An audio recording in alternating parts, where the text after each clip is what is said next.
Here with Paul Rhoads, longtime coach of the Iowa State football team. Coach, first off, I have to say, spring game, about a month ago now. Kind of, how do you think the whole spring went, and how do you think the game went as well? Went very well because we remained healthy for the most part. We had one player that went through an ACL injury and probably will be lost until the middle of the season. Other than that, we finished up spring quite healthy, and that's coach's number one goal coming out of spring practice. The spring game was beneficial. Spring games are always vanilla.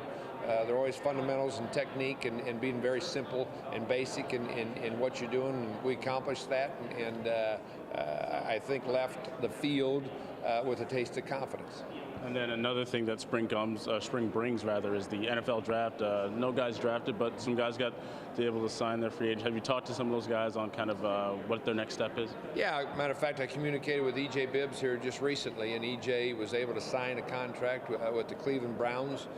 Didn't go into it that way. He received an invite to their training camp this past weekend and came out of it with a 3-year contract. So that gives him an opportunity going into August, and that was very exciting for him.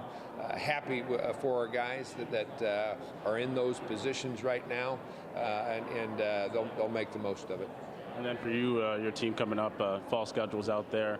2 home games in a row to start the season, but then it's kind of home and away throughout the rest of the year. Kind of what do you think of the schedule? I like our opportunity to start the season in the newly expanded Jack Trice Stadium with 2 home games against 2 in-state opponents. I think that's fantastic for Iowa State University and for the state of Iowa.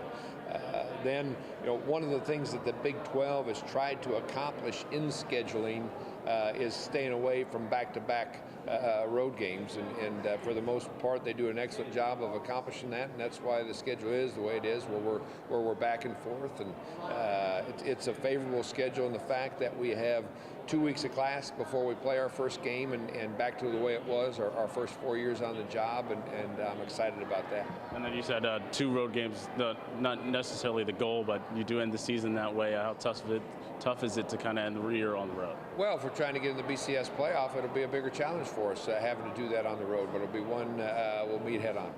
And then another big discussion in the offseason here has been a Big 12 title game. Kind of what are your thoughts on potentially having that and then potentially not having it? I believe that the leaders made the smart decision up to this point.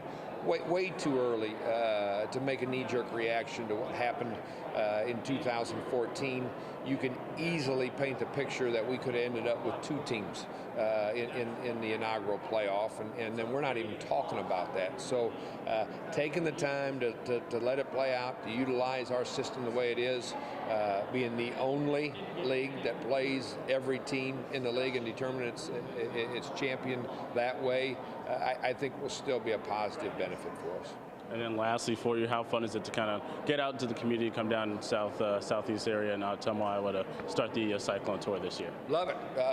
Always love being in Ottumwa. Great people down here, and the opportunity to start our 2015 tailgate tour here is great. A lot of enthusiasm, and I especially like getting out and putting skin to skin and thanking the people for what they do for us. All right, thank you. Paul Rhoads of the Iowa State Cyclones. Thank you.